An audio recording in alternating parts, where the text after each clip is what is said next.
makes a craft beer, Taplines listener? It's a question that's bedeviled the Brewers Association, the segment's largest trade group, for over a decade.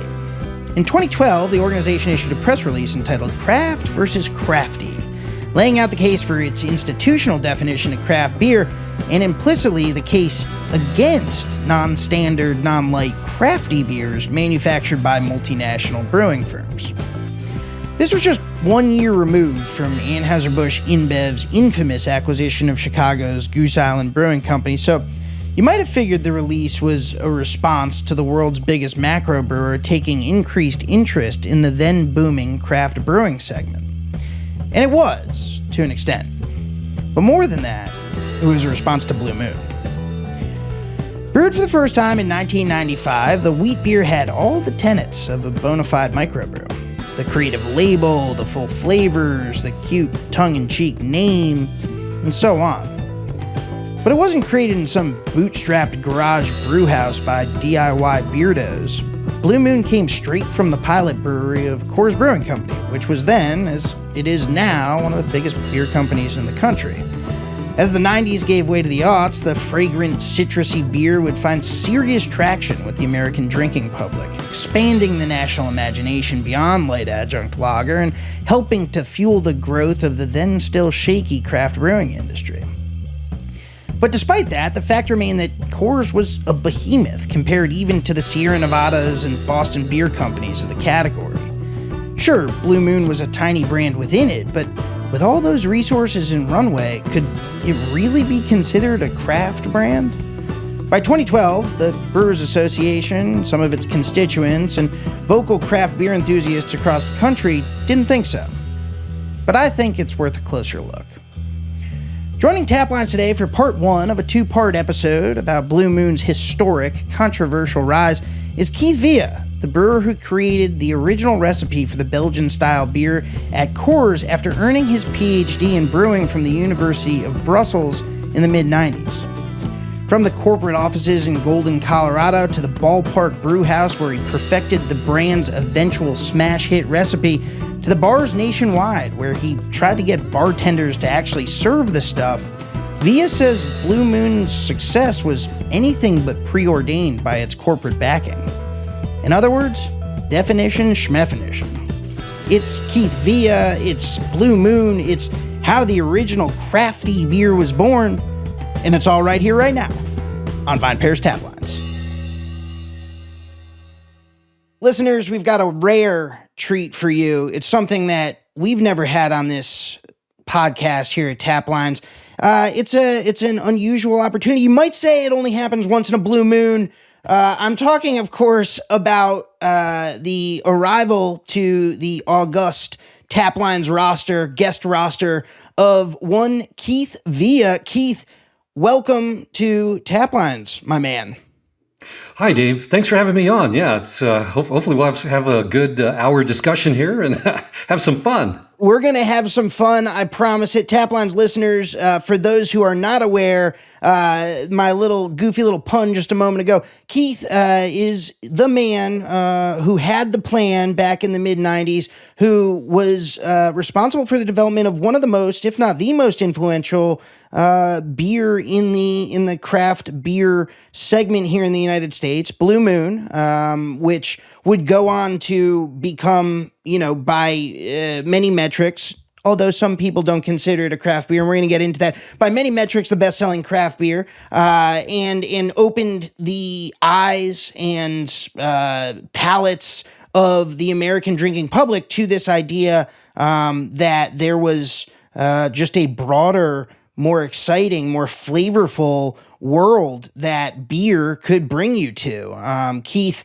you're here today to talk about, how Blue Moon came to be, how it was initially received, all the nitty-gritty stuff that we like to get into here on Taplines. But before we do that, you, my friend, refuse to hang up your laurels. You refuse to, or hang on your laurels. You refuse to hang up your brewer's boots. You're still brewing. Many people may know this, but some may not.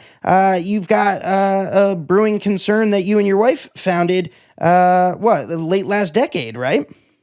That's right, Dave. Yeah. When I retired from Blue Moon, that was the very end of 2017. Yeah, And my wife and I started a new venture called Saria Brewing Company, where we were making alcohol-free beer and infusing it with cannabis. And by cannabis, this was the real stuff, THC and yep, CBD from marijuana. And we sold it in Colorado and California. And then the cannabis market, as it kind of matures in each state, it softens up because people start searching for the biggest bang for the buck. So how much sure. THC per dollar? And with beverages, that's hard to deliver a great price point. And so we said, okay, we're going to get out until it's federally legal and focus on alcohol-free beer. So we did. And of course, now the NA/AF market is just booming here in the United States. Absolutely. Man, have you ever thought about just, you've been on the cutting edge of so many different segments. It strikes me as, would it be relaxing to you or maybe just kind of boring to just brew a normal beer? Like you've always got to be right on the vanguard, man. Yeah, I guess I get bored with just regular beers, and what I do in my spare time is I try to I pick something that I like and try to make it even better. So the latest one I did was Vinny and Natalie, they make Pliny, the Over at Russian double River. IPA. Yeah. Yeah, Russian River. And so I like that. And so I thought, okay, if I was to do this, how would I make it better? So my little pilot brewery is a 2-barrel system right here. And so I got to work and I made what I think is a much better version. Very flavorful, easy to drink, much better head, a little bit better body, and just something that I thought really is good for the winter holidays. But I do that. I look at something that's in the market and I say, what would I do better to make that a much more enjoyable drink session for me? And so that's kind of my hobby. Right on. I mean, for some listeners, the idea of a better Pliny might be fighting words, but for others might be excited by those, the idea of constantly tinkering. And obviously you are, and trying to advance the ball. Very cool, man. Yeah, it really is. It's fun because, as you may or may not know, I got my PhD in brewing at the University of Brussels in Belgium. And over there, they instill in you to be creative, to never be satisfied, which is good and bad, because if you're a production brewer trying to make the same product day after day, week after week, year after year, that's bad because you don't want to change something like Fat Tire or like Sierra Nevada Pale Ale.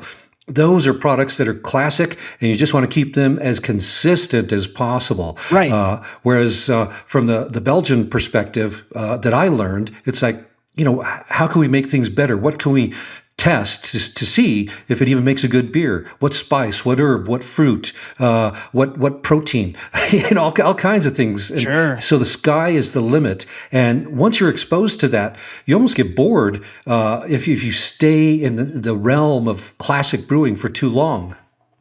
Let me ask, let's go to Brussels. Let's go to the beginning of your career, because I think this is a great way to jump into it.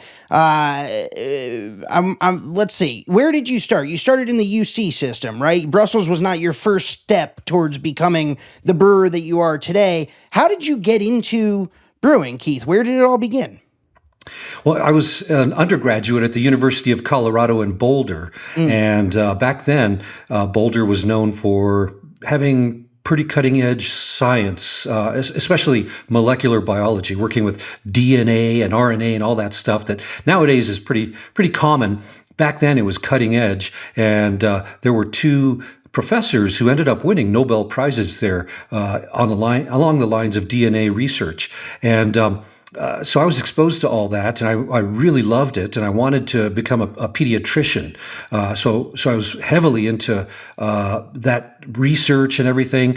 And it was only about 3 months before graduation that Coors put this advertisement up in the hallway of the molecular biology building, saying that they were looking for someone to do research with their yeast and their fermentation and brewing.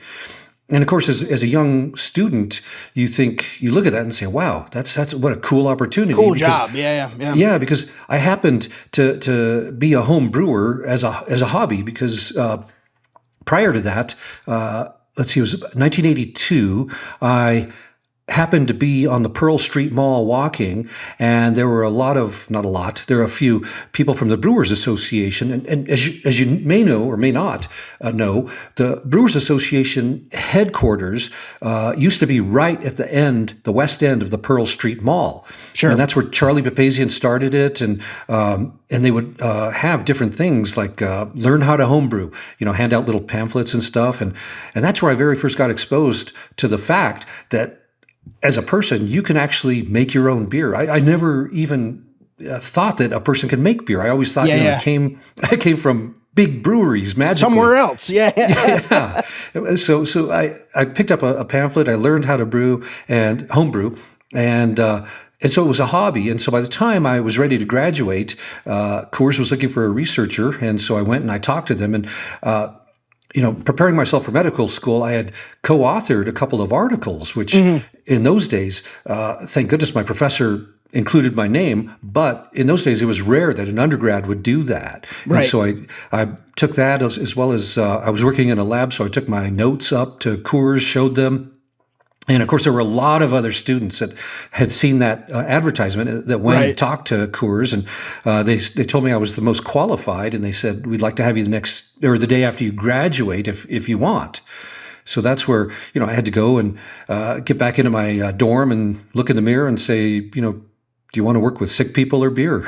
And I thought, well, I'll choose beer for a year or two just to make sure I like it. And if I don't, I'm headed to medical school. So I was there for 2 years, and I loved it. I loved doing brewing research. And I thought, you know what? I'm going to go back to CU Boulder and get my PhD in brewing. And so I told them I was going to quit and go back. And they said, well, hold on. What if we send you to Belgium to get your PhD in brewing? And I thought, okay. So they sent me and paid for everything. And when was that, Keith? When you graduated from undergrad? When? Graduated in 1986. It was May of 86. Okay. End of May. I graduated on a 2 years Wednesday. Gotcha. Yeah, started on a Thursday and 2 years at Coors, and started in Brussels in 1988, September of 1988. And it was the University of Brussels, the Flemish-speaking one, because over there, for any of your listeners who've never been to Belgium, it's a bilingual country where they speak French generally in the southern part, Flemish, which is an old version of Dutch, in the northern part. They speak a little bit of German in the southeastern part of Belgium. And in Brussels, it's a strongly bilingual city. So you really have to know a little bit about French and Flemish to function in the society. Did you know any Flemish before you went over? No. Do you know any French? No. But I knew Spanish and I knew Italian because up at the University of Colorado, I learned Spanish. I learned Italian. Actually, high school was Spanish. High school, I also took German. And for me, languages kind of come easy, so I can learn them fairly quickly.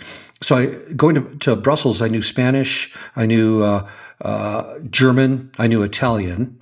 And so learning French and Flemish was fairly, I won't say easy. It was a little tough, but I got through. And, because I had undergrads who spoke only French and some who spoke only Dutch or Flemish, so I had to learn those languages. Yeah. Okay, so you pursue your PhD at the University of Brussels. What's the PhD in? It's a brewing discipline, correct? Do you remember what the actual discipline was? It says my PhD says it's a PhD in science with a brewing specialization. Gotcha. So the general one is science. And of course, in science you've got all these different disciplines, but mine was brewing, and my specific topic thesis was around the world of diacetyl. Back then, I cloned some genes into the brewer's yeast to get rid of diacetyl, so that your aging cycle was shortened from several weeks down to just a few days. And none of those off flavors that people now sometimes complain about. Maybe if a brewery doesn't have their quality control dialed in or whatever, you might be tasting diacetyl, listener. And Keith, way back, when was that? Like early 90s at this point? I mean, late 80s, early 90s. Keith is already working on new ways to innovate, winnow that right out of the brewing process. Yeah, it was a lot of fun because when you actually play with that brewer's yeast and clone a gene into it, and it actually works, and you do the scientific measurements and say, wow, this actually works. It's really surprising. And I mean, science is really neat because you can plan something out, do the experiments, measure everything, and find out that it really works. And take a step back and say, wow, that was awesome. But then there's other things where the art of brewing, you just have to trust in the art because that science won't take you anywhere. Like using spices, that's really tough. And even when I left Blue Moon, working with marijuana, because there's not a lot of science behind marijuana. There's more science, but there's still not as much as hop science. I mean, that's been done for years, and so there's a lot of information in regards to hops. When you were in Brussels, were you still home brewing, or were you mostly treating brewing dealing with brewing in the lab? Like, what was your relationship to beer when you were pursuing your PhD in Brussels? Well, a couple things. Number one, my professor was a consultant to a lot of different small breweries in Brussels and Belgium. So I would tag along with him as he consulted. So Duvel Mortgat, the Duvel Brewery, I went there a lot because they would have issues as they were aging their beer, slight off flavors, and so I learned from him how to diagnose and address these off flavors they were having. I went to all the Trappist breweries, the sour breweries, a lot of the little craft breweries down in the Ardennes, even sour breweries up in. Talk with my hands. Sorry, I went to. So anyway, so that was one aspect of it. The other aspect is a lot of my fermentation experiments were done in the lab in what were called tall tube or EBC tube fermentations. They were like 2-liter glass tubes, and that's how you fermented things using a scientific approach. And I would go get my brewer's yeast at the. It was the Interbrew. So it was the Artois Brewery, Stella Artois. Right. They were the biggest brewery in Belgium at that time, and so we, I'd go with another person, and we'd get small kegs of yeast from them, and that would be the yeast that I would work on to do all my research. Gotcha. So I did fermentations, and I tagged along with my professor to learn how to consult at all these different crazy little breweries. And the ones that were really unique were, to me at that time, were the Trappist breweries. You can see above my head, there's a little crucifix there from the Chimay Brewery. Cool. When you go in, the brewery is really cool, and there were monks there, but they had lay people doing the brewing. Yeah. And it's and of course one of my heroes in the brewing world is Jean de Clercq, and he's actually buried in the back. They have a small cemetery in back of the brewery of Chimay, and he and his wife are buried there. They're the only people, non-monks, they allowed to be buried right there on the premises. So it's really neat. He was one of my heroes from the brewing world. Wow, what an experience. What were you drinking at this time? I mean, obviously you have exposure to these Belgian beers that Americans, at least mainstream Americans, really wouldn't be able to access for another 10, 15 years when, at volume outside of a major city like New York or maybe LA if you're lucky, Chicago if you're lucky. What were you drinking over there? Did you develop a taste for the Trappists beer in particular? Was there something you remember standing out to you? Yeah, I tried to taste as many beers as possible, and after I tried them, I would soak the labels off and put them in a scrapbook. And to this day, I still have the scrapbook. I have several scrapbooks, and I would always repeat buy the ones that I liked. And the one that I bought a case of almost every 2 weeks was Westmalle Triple. So I bought a lot of that. That was one of my favorites. And then Belgian whites. I loved the Belgian whites that they made back then. Brugge wit beer from Bruges. Hoegaarden was decent beer back then, and it was before Pierre had, or no, it was right about the time Pierre. There was a fire, and he didn't have enough insurance, or didn't have insurance to cover it, and so he sold to Interbrew, and they kind of changed things up and improved the brewery and everything. But the flavor for me changed just a little bit. But there were several others that I thought were really good. So the wit beers, the Westmalle Triple, and then Saison Dupont. Those are the ones that I used to always drink. But Sure. That's not to say they're the best, but at that time, my palate really always gravitated towards those three styles of beer. So I can see, maybe there's a little foreshadowing there. Of course, hindsight is 2020. You don't know at the time that your palate is starting to gravitate, in this direction, and that would prove sort of, fortuitous for you, just a little, a few years later in your career. But obviously, like you're starting to fall into, looking back on this, you're starting to fall into a certain flavor profile. You enjoy these beers, you enjoy these wit beers, you're enjoying, seeing how the Belgians are working with spice. That's really cool because we're about to, sort of scroll forward just a minute, or just, I guess, a couple years in time, right? And talk about what happens after you defend your dissertation and earn your PhD in Brussels. When do you come back to the United States, Keith? So I came back in 1992, and then the university allowed me to do some more research at Coors for my PhD, because I was talking to my professor, and it's like, okay, everything looks good, but we need to answer that question and that one. And it's like, and so the folks at Coors luckily allowed me to finish up all the work there too. So between the university and Coors, I was able to devote another couple of years to doing great. research. Okay. Gotcha. And so I defended it in 1995 and got my PhD. Prior to that, as I was doing research, I was also tasked with a couple of things. One, myself, another brewer, and an engineer designed and built the Sandlot Brewery at Coors Field, which is the first brewery in a ballpark in the world.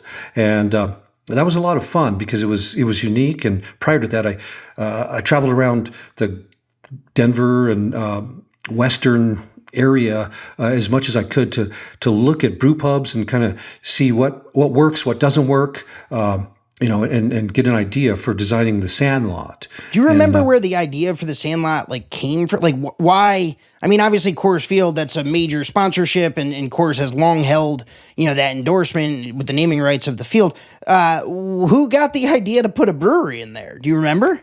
If I remember correctly, the stadium district, they said, okay, it's Coors Field. Coors is going to have the naming rights, and there was a little part of one of the restaurants there that they said if you want, you could put a brewery there. And I believe it was Pete Coors who they approached, and so he told the I would say at that time it was like an innovation R&D marketing team. He said, maybe we should look at putting this into the stadium. And so they came to us on the technical side and said, we'd like to do this little brewery over there to kind of showcase craft brewing and all that.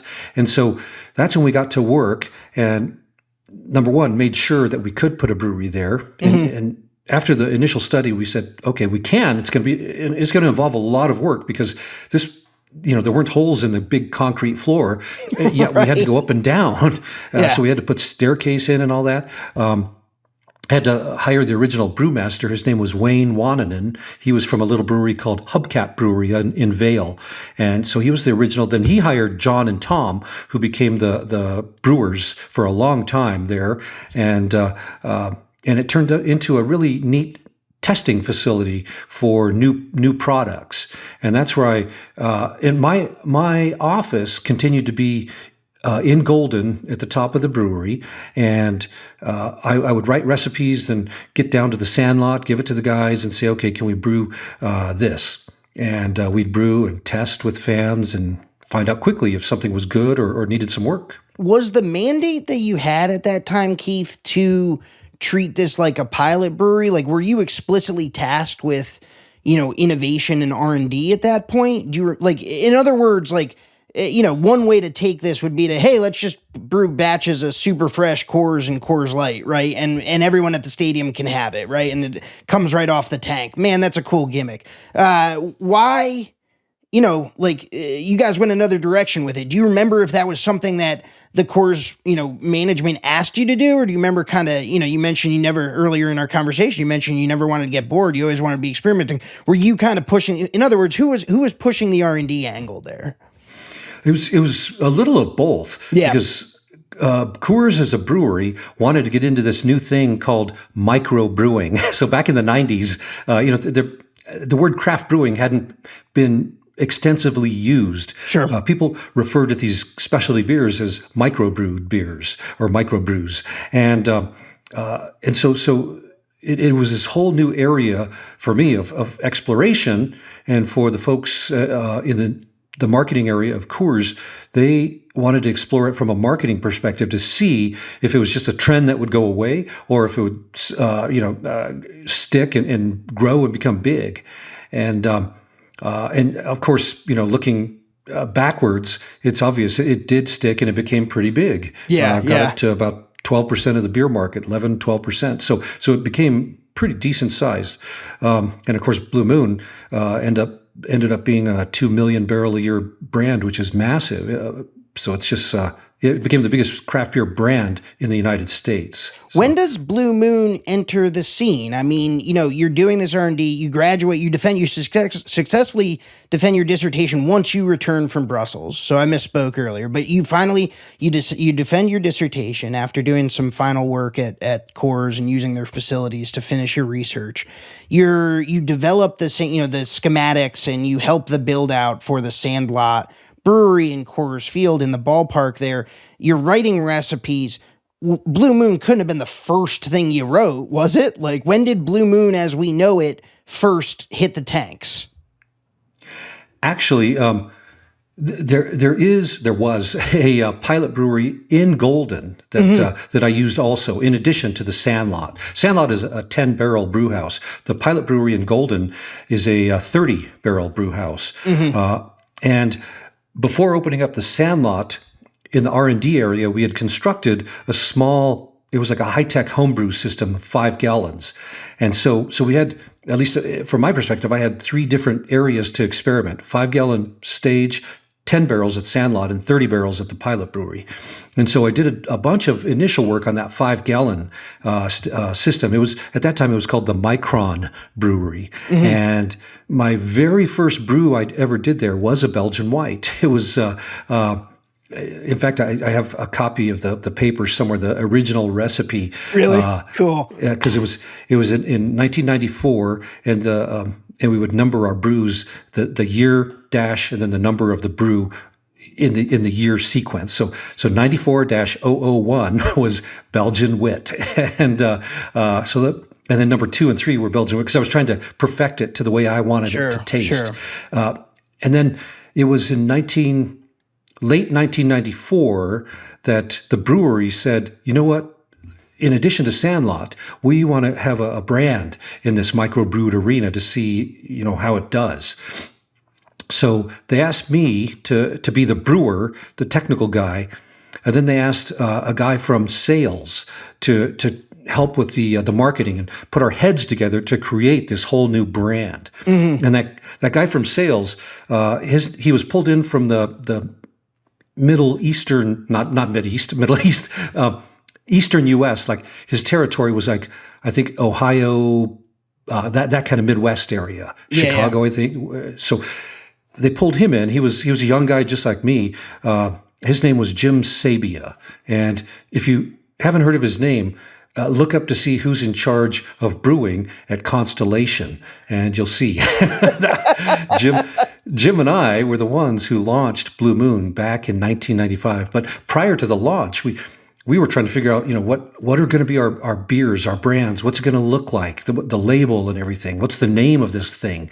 And so I got busy on the recipes, the flavor profiles, and then together Jim and I would meet and go over the name. And the name Blue Moon was actually thrown out by one of the administrative assistants. Her name was Vivi, and she said, this is kind of a cool project. Beers like this and something like this only comes around once in a blue moon. Why don't we call it Blue Moon? And so we did. And some of the senior managers, though, they said, well, maybe the name is Blue Moon of the beer, but the company should be called Canyon Rock Brewing Company. And so, and Jim and I said, that doesn't quite roll off the tongue. And we asked why. And they said, well, of course, for the Canyon Rock Formation that's right above the Coors Brewery in Golden, Colorado. And it's like this globally famous landmark that nobody knows about. Except for the folks in Golden. And it's a cool thing, but unless you're from Golden, it's you don't really know about it. And so we thought, that doesn't work. And so we pushed to name this thing Blue Moon Brewing Company. Mm-hmm. And then, of course, and that stuck. That's what we registered with the TTB, and everything came about through that decision. And then the look and feel of the brand was Jim and I remember he was always pushing for a nice, really almost romantic looking Blue Moon, a real sexy one and everything. Mm-hmm. And I wanted at that time a kind of an artsy looking thing, crafty thing, and so we kind of combined them to make what became Blue Moon. The look and feel of Blue Moon. So that's kind of how it started, and we launched September 14th, 1995. It was a Thursday afternoon, and in the press, I still have the press clippings and everything with Jim and I at the Sandlot showing our Blue Moon bottles, and I thought it would be a huge press event, but just a few reporters showed up, and it's like, here's another thing that's going to flop. And it was, but it was fun for Jim and I, and after a couple of years, he was promoted on to the Coors family of brands, and so ended up being in charge of Coors Light, Coors, all those. And then I was doing, in addition to Blue Moon, I did a ton of research work reformulating the Coors Banquet beer, or it was called Original Coors, turned it into Banquet beer. Yeah. I redid the Killian's beer, did a whole bunch of new products like the low carb Coors Edge, Aspen Edge. There's tons of new things. I estimated once that I probably developed prototypes and actual market products somewhere along the lines of a couple hundred different unique things. So so it was a lot of fun. I really enjoyed it. What was the landscape like at that time, Keith? Blue Moon arrives in September of 1995. You mentioned that microbrew, as it was called at that time, is sort of having a heyday, right? This would be, in hindsight, again, we have the benefit of looking back rather than trying to predict the future. In hindsight, that would be sort of the pride before the first fall of the craft brewing industry. We would see it slump at the beginning of the following decade. But at that moment in 95, microbrew was the hot thing, right? You had, you mentioned Sierra Nevada earlier. Obviously, Boston Beer Company, Jim Koch is in the mix with Samuel Adams. Who else? What does the rest of the landscape look like as you remember it? Who were the, if not competitors, who were the players on the field? From a package perspective, those were some of the main ones. They weren't the biggest selling. The biggest selling microbrewed brand back then was, believe it or not, George Killian's Irish Red, because it was classified as a microbrewed beer. And if you look at the volume numbers, I think Killian's was making about 400,000 barrels. Yeah. And they were the biggest. Everybody else was much smaller. And because, again, the American palate hadn't really come about to appreciate those flavors. So that's why they were still small, very small brands. But and then I should also mention that from a Blue Moon perspective, I was not allowed to brew it in Golden. I had to search around the country and find a place to brew it, a contract brewer. So is that right? Why? Because they were afraid that if I brewed with the wheat and coriander and orange peel, that it would cross-contaminate and make Coors and Coors Light, give it off flavors and everything. And so I found a brewery up in upstate New York. It was called the FX Matt Brewing Company. Sure. Utica.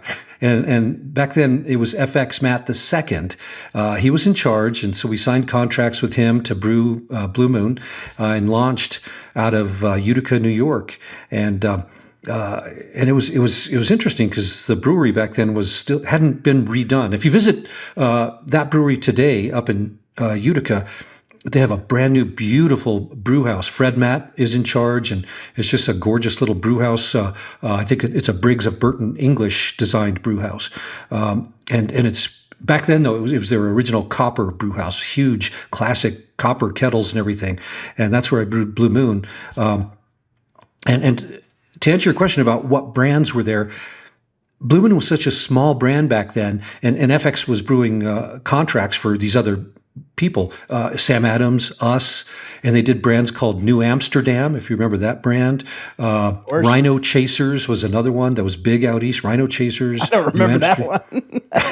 New Amsterdam. And I remember there were several times where I would call in to say, hey, can we get a couple brews of Belgian white? They'd say, sorry, you're going to have to wait a couple weeks because we're brewing Rhino Chasers or we're brewing New Amsterdam. It's like, okay. So, so those are some of the brands there. And then there weren't a lot of brands that stuck around because, as you alluded to, towards the end of the 90s, the first crash came in the craft industry, and it slowed. It never went negative. Sales, because I remember we looked at that, and it never went negative. It was going like this, and then sales kind of really slowed to growing just a little bit, but. We looked at a lot of data and it never went negative. Of course, there were some breweries that went under back then, like Rhino Chasers and those ones. But we saw that the industry as a whole never went negative. It just slowed down a bunch, and that was the first crash. And it was really, to me, it was due to quality because there were a lot of people that got in thinking they make a quick dollar overnight, and they were making really bad quality craft beer, and they luckily got filtered out. The good ones stayed behind and kind of rejuvenated the whole industry so that in the 2000s, we saw that second wave and it just exploded. And from a Blue Moon perspective, that's when it was about 2001 that we saw the rebound and it just started. And it's like our sales for Blue Moon went up. It was exponential. We were selling every drop we could make. We couldn't make enough. It was absolutely crazy. Yeah. And we looked around, and others too were enjoying a lot of success. But since we were able to distribute across the U.S., Blue Moon grew and became a 1 million barrel brand. But I think it was right around 2008, 2010. And I mean, New Belgium didn't reach 1 million barrel status till. When did they? It was like a couple of years ago, I think. So even they, as big as they are, they hadn't reached that status, and it took years for Sierra Nevada to reach that too. But with Blue Moon, we got it quickly, and then hit the 2 million barrel a year status, which in the craft world, that's almost incredible for especially a time. At that time, yeah. I mean, my gosh, yeah. When did the orange come along? The orange wheel that now is obviously, I think, pretty much visually synonymous with, Blue Moon in the minds of the American drinking public. It didn't launch with that, did it? When did the orange make the appearance on the rim of the Blue Moon schooner glass? Right, and if you do some Google research, you can see that in the early days of our advertising, we just had a shaker glass with this cloudy liquid in it, and that's how we advertised. 1995, 1996, and as I was traveling the country trying to get people to drink Blue Moon, because Blue Moon still wasn't as accepted as it is nowadays. Nowadays, it's almost ubiquitous. You see it in airports, you see it everywhere. Back then, it was hard to get anybody to buy it, much less drink it. So I did Blue Moon beer dinners at that time to try to get retailers and customers to come and taste and enjoy it with food. Because in Belgium, I had been taught that you could cook with beer, you could pair with beer. So I tried to bring that here and do that with Blue Moon. And it worked, and slowly but surely. Yeah. So in that first couple of years, I was doing that. As I traveled the country, I noticed that a lot of the bars, and there weren't very many bars, but the ones that served Blue Moon, some would serve it with a slice of lemon because they said, oh, we serve Widmer Hefeweizen in here, and those folks like it served with a lemon. And this is a wheat beer too, so we're going to put lemon. And I said, well, no, this is a Belgian-style wheat beer. And they said, well, it's wheat beer. And I said, no, it's different. And I would explain, and I would say, it's brewed with coriander and orange peel. And they would say, oh. And I'd say, so do you have any oranges? And people would say, no. They'd say, we have lemons. And it's like, okay. So I got busy. I had to create more or less a guerrilla marketing campaign where I would get oranges. I first of all, look at the market to see which bars were actually selling Blue Moon because it wasn't widespread. So I'd pick the ones that had good sales numbers, go there, deliver a bag of oranges or a crate of oranges, whatever it was in that city. And I would give them a cutting board and a knife and show them. I'd say, you have to schedule time with any retailer. You can't just show up, especially as a small brand. Sure. And so I would call in. I'd say, okay, let's get in. And typically it was a Monday because most of these places have all their team meetings on Mondays. So I'd show up on a Monday and they'd say, okay, because Blue Moon was small, it was selling but small. And they'd look at their watch and say, you've got 20 minutes or you've got 15 minutes. And it's like, okay. And I'd give the quick spiel about what it was. And I'd say, and I would love it if you guys could serve it like this. And I would demonstrate and chop the orange and I'd put the garnish on the glass, or I'd pour it, then garnish it. And I'd say, give it to the customer like that. And they said, well, okay, if you're going to bring the oranges, yeah, we can do that for a little bit. And, they acted like it was a pain for them to do that. But it took not just 1, maybe 2 weeks for them to actually do that. And people in their bars would see this beer, cloudy beer coming through with an orange garnish on it. And they would say, retailer or customers would say, wow, what's that? Sure. And they'd say, well, that's Blue Moon. And so they would say, well, can I try one? And, of course they would try one and they'd drink it. And from my perspective, when I develop a beer, I like to give it what I call first sip drinkability, meaning, from the first sip, it's enjoyable. You're not going to spit it out. And so that's what I like to do. And with Blue Moon, I tried to go after that by designing it to have a sweeter profile using sweet orange instead of the typical Curacao orange that is used in Belgium. Curacao is a bitter orange. It's not that sweet orange. And then the coriander that they would use in Belgium is more a coriander that has a celery-like character to it, whereas I chose one that's a very fruity coriander that has almost when you open a fresh box of ground coriander for Blue Moon, you smell it, and it's almost like the smell you get from Fruit Loops cereal. When you were a kid and you had Fruit Loops and opened the box and you smelled it, it was that real fruity smell. Yeah. That's the smell that's in the coriander for Blue Moon that I chose. And so I designed it that way.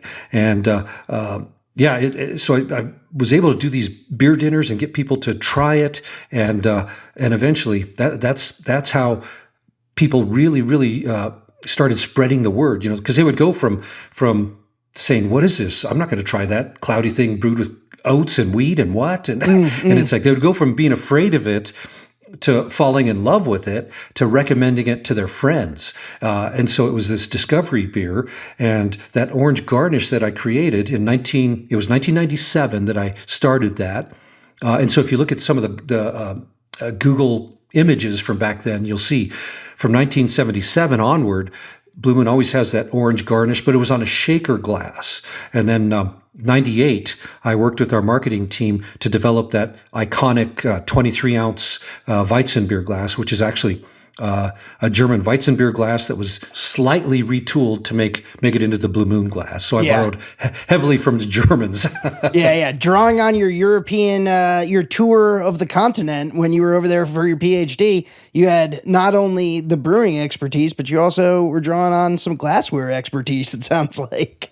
Yeah, because in Belgium, if your listeners aren't familiar with Belgium as a country and as a beer drinking culture, almost every beer served in a bar has their own unique glass. And when you go to a bar, the bars will have just racks and racks of glassware. And if you order Lindemann's Framboise, they'll say, okay, and then they'll pull the bottle out and they'll search through their glassware and they'll say, here it is. And it'll be the Lindemann's glass, tall, thin flute, and they'll pour it and you'll drink it. But it's classic because the brewers over there, the glassware accentuates the smells and the tastes of their beer. Sure. And it's critical for them that you serve it in that unique glass. And so I thought, well, okay, with Blue Moon, let's do the same thing.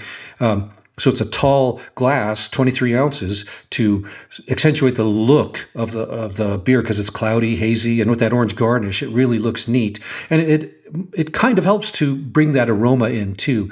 And when we did that, I remember we got pushback from retailers and from distributors saying, nobody's going to buy a 23-ounce pour. They said if it was a light beer, if it was Coors Light, yes. Miller Lite, yes. Bud Light, yes. But this thing, no. And it's like, let's try it. And so we did.